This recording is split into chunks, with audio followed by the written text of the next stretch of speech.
Tilapia মাছ অনেকেই অনেক রকমভাবে রান্না করে খেয়ে থাকেন, কিন্তু আজকে আমি তেলাপিয়া মাছের যে রেসিপিটি আপনাদের সঙ্গে শেয়ার করছি, এই রেসিপিটি যাদেরকেই বানিয়ে খাইয়েছি তাদের কাছ থেকেই অনেক অনেক প্রশংসা পেয়েছি।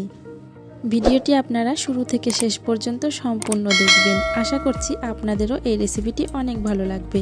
নমস্কার বন্ধুরা, কেমন আছেন সবাই? আমি কৃষ্ণা। আজকে আমি আপনাদের সঙ্গে শেয়ার করব তেলাপিয়া মাছের ঝাল রেসিপি। তো চলুন বন্ধুরা, দেখে নিন আমি কিভাবে তেলাপিয়া মাছের এই রেসিপিটি তৈরি করছি।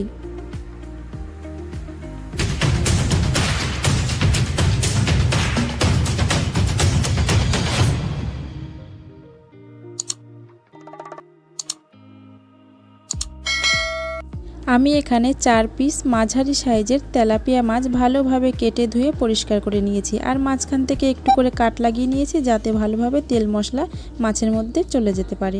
প্রথমে লবণ আর হলুদ দিয়ে মাছগুলো ভালোভাবে ম্যারিনেট করে নেব।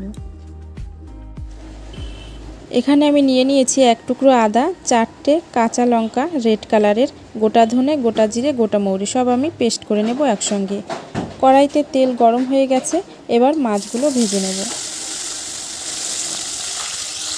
মাছ একটা সাইড ভাজা হয়ে গেলে পাল্টে দেব।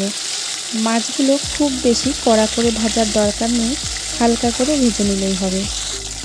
মাছ ভেজে নেওয়া হয়ে গেছে, এবার নামিয়ে নেব। আর একইভাবে সবগুলো মাছ আমি ভেজে নেব।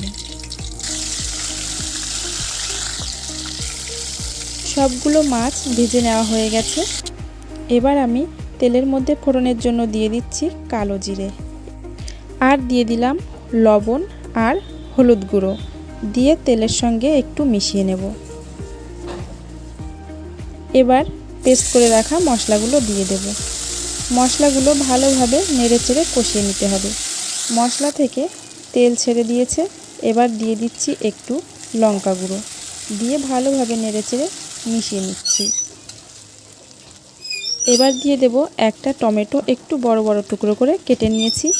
এই রান্নাতে এইভাবে টমেটো দিলে বেশি ভালো হয় খেতে, টমেটোর কাঁচা গন্ধও থাকে না। একটু নেড়েচেড়ে নেওয়ার পর দিয়ে দেব জল। আমি এখানে 2 কাপ পরিমাণ জল ব্যবহার করছি। এই রান্নাতে খুব বেশি পাতলা ঝোল হবে না, একটু গ্রেভি গ্রেভি হবে। জল ভালোভাবে ফুটে উঠলে ভেজে রাখা মাছগুলো দিয়ে দিচ্ছি। সবগুলো মাছ আমি দিয়ে দিয়েছি। এবার ঢাকনা দিয়ে ঢেকে রান্না করে নেব 10 মিনিট মতো। 10 মিনিট পর ঢাকনাটা তুলে নেব, নিয়ে আরও 2 মিনিট মতো রান্না করে নেব। 2 মিনিট মতো রান্না করে নেওয়ার পর দিয়ে দেব গরম মশলা গুঁড়ো।